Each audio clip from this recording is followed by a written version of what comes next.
Hello বন্ধুরা, দেখো আমি একটা বোগানভেলিয়া গাছ নিয়ে নিয়েছি। দেখো বোগানভেলিয়া গাছটা কিন্তু খুব সুন্দর। এই গাছটা, এই ভ্যারাইটিটা এত সুন্দরই, খুব সুন্দর একটা শেপ থাকে, মানে ও নিজে একটা শেপ, মানে ঝোপালো হয়ে যায়।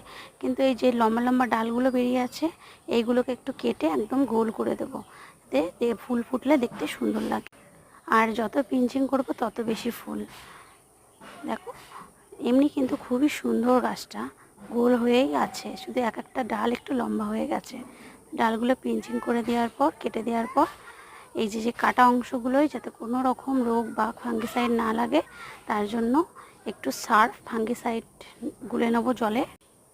এরকম মগে একটা ব্রাশের সাহায্যে গুলে নিয়ে এবার ব্রাশের সাহায্যে দিয়ে দেবো কাটা অংশগুলোয়। আর কিন্তু গোড়াটায় দিতে কিন্তু ভুলো না, গোড়াটায়ও কিন্তু একটু এই সার্ফ ফাঙ্গিসাইড দিয়ে দিও। এইভাবে তোমরা